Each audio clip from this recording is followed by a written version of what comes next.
What's going on, all you wild horror fans out there? Your two favorite wild horror enthusiasts are back tonight, and we just got back from the movie theater a couple days ago. We have both watched this movie now, and we're here to tell you all about it. But we got to be really quiet. Why is that? Because we're talking about A Quiet Place, Day One.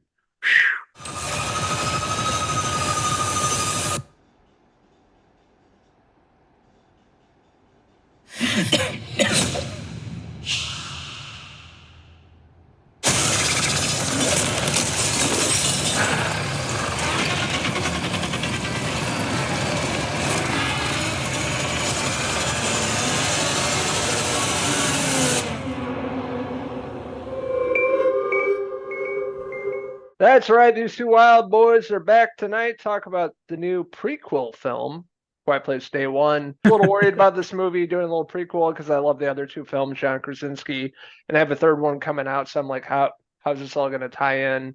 And seeing this in the theater, it was pretty packed for a matinee screening of this.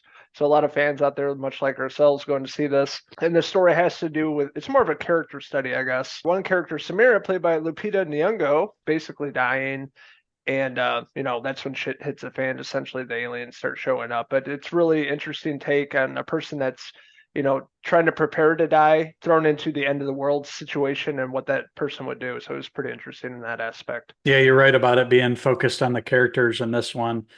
And we also have Joseph Quinn there behind us, who she meets during the chaos of what goes down. But yeah, she's in hospice. She's living on her best days, and the person in charge of the hospice is going to take them all out, and they're going to go to this, kind of like magic show, and then there's a marionette show there for the afternoon, and she wants to get New York pizza. She's been craving to get a slice of pizza. That's all she's been looking forward to. And, of course, that's, it gets done with their show. And he's like, we just don't have time. We got to get going here. We got to leave. And she's like, no, I want to get the pizza. That's why I came here today. She knows that she only has days to live and she just wants that slice of pizza. But that's when shit starts hitting the fan in New York City. And that's when you see, the aliens coming down from space and, really chaotic scene there, of course, on the busy streets in New York. And I really love that introduction and the, thrusting us back into this universe and seeing how it all began and seeing it in a big city. Whereas, The Quiet Place 1 and 2, were a little different. We were following that family. This had already happened. So they were already, on the move and out in the woods, and it wasn't in a big city. So that's what this movie does differently. It's in the city. It's a different take, a different perspective. And the way that Michael Sarnowski, who directed this, who also, if you remember, directed Nicolas Cage and Pig, he's known for that. He took over, directing duties. Initially, it was supposed to be Jeff Nichols, who just worked on the Bike Riders, but he dropped out. John Krasinski had this kind of idea of where he wanted the prequel to take place in a city, and that's where Michael Sarnowski came around. And he, in addition to directing, he also wrote this too. So that was his vision for this, was it to be a character study, follow these two main characters mostly, although there's a bunch of other characters that they come across, but really focus in on them. And it was well done. I enjoyed this, and I enjoyed seeing our good mate over there, Joseph Quinn, play Eric. And that's, when Samira, during the whole chaos of the alien invasion, she runs into Eric, who is English, and he's there in the States. And, he's already like a fish out of water being in the United States, out of his home country. So you can only imagine what it's like when there's an alien invasion and he's stuck in the middle of it in the United States with a stranger, and they have to survive. Yeah, imagine being in that situation. That'd be terrifying. Probably doesn't have a lot of friends. He's new to the States. He's going to law school. That's why he's all dressed up.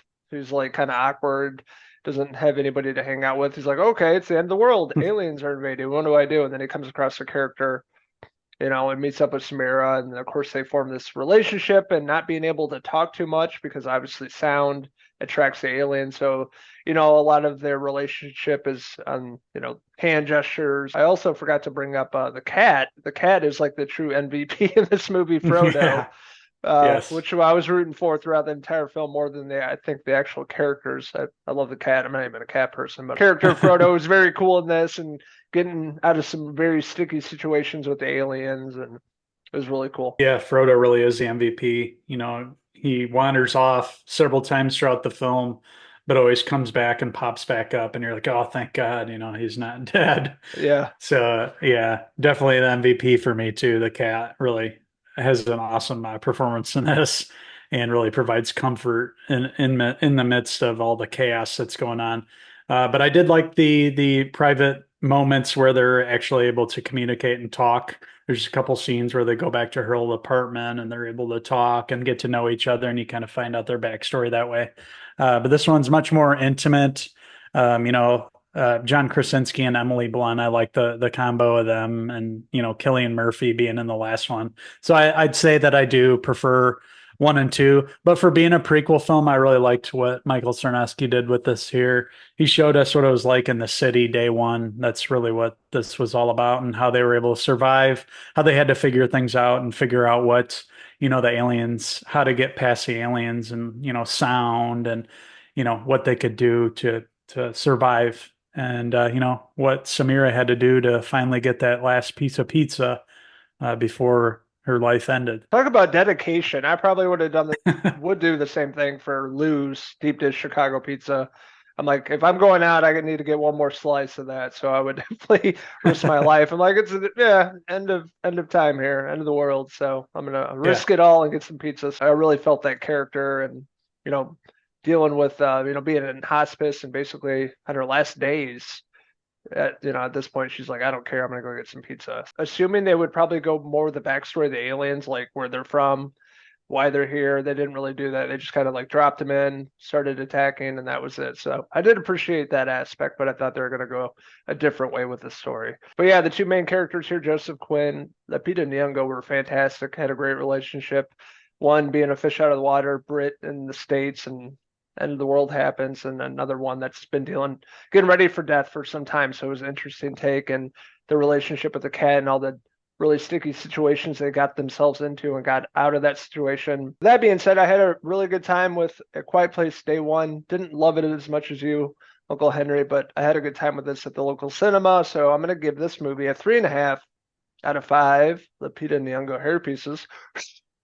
Yeah, I really liked the aspect with Lupita's character, being only having a couple days left to live, because she could take more risks than Joseph Quinn's character. He still had his whole life ahead of him. So it was like the dynamic between those two and their, different goals there, and her working to keep him alive too. That's what I appreciated here.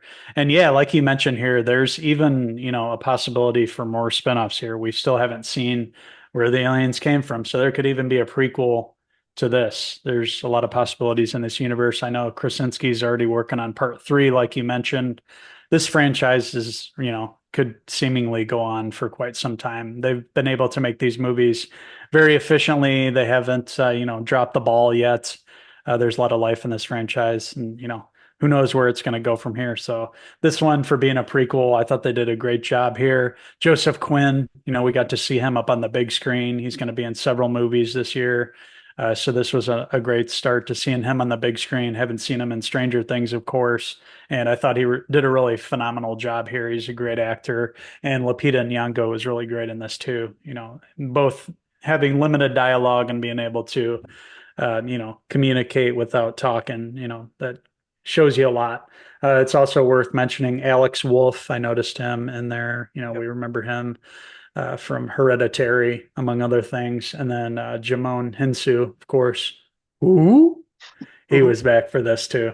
So yeah, I like the New York setting, and had a great time in the theater. I love the sound effects, and the surround sound was great in the theater. I thought it was an awesome experience. So with that being said, I'm going to give A Quiet Place day one. I'm going to give it a 4 out of 5 Joseph Quinn hair pieces.